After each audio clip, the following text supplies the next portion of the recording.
Lynsey at Meyer Hatchery, and today we're going back to chicken school to talk about some tips and tricks of raising chicks in the fall. While there are many advantages to raising chicks in the fall, the number one reason is that it will put them at just the right age to start laying come next spring. When raising chicks in the fall, or any time of year, it's important to have an appropriate brooder set up.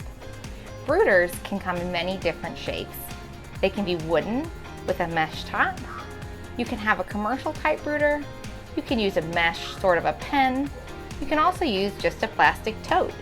As long as there's enough room for the chicks to get around and have food and water, then you're good to go. It's important to keep the brooder in a controlled environment, especially in the fall when it can get chilly at night but still be warm in the morning. For the first week especially, it's important to have the brooder temperature at 95 degrees Fahrenheit.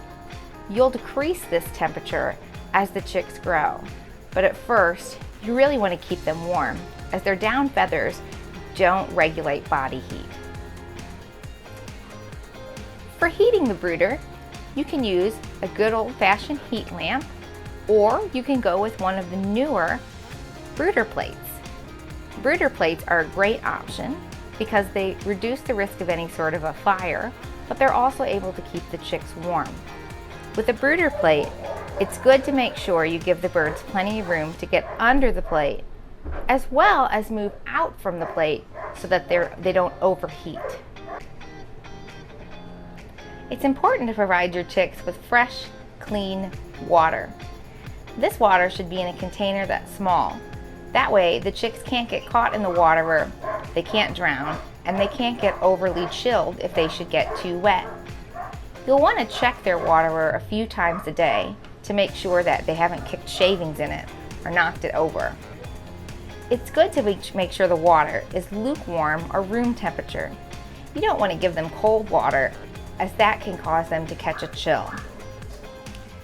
We want to make sure that our chicks have access to food.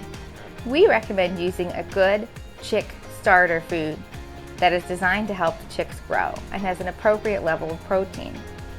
You won't move them onto a grower food until they're about 8 weeks or so, and you won't move them to a layer feed until they're about 16 weeks. It's important to provide a very age-appropriate and species-appropriate food for the types of birds that you're raising.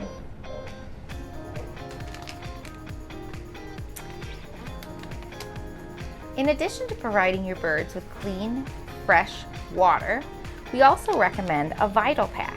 This is a vitamin and electrolyte solution that you can add to their water. This can help them in times of stress, it can help them during changes, and it overall can just give them a boost throughout their growth. You can get this with your chicks. You can also order it through the website individually. Something else that's important when raising baby chicks is the condition of the brooder. In addition to having an appropriate temperature, access to food, and fresh water, we want to make sure that we keep our brooder clean. You can spot clean it daily, removing droppings or any messes that your chicks tend to make. We do recommend that you deep clean the brooder and remove all of the shavings weekly. This way we're able to prevent the spread of any sort of sickness or disease, and we're able to monitor the chicks' droppings. Any sort of ailment can be apparent by their droppings, so cleaning the brooder regularly will help recognize any problems before they start. Thanks for coming back to school with us and learning how to take care of chicks in the fall. Be sure to follow us on social media and subscribe to our newsletter. Happy chickening!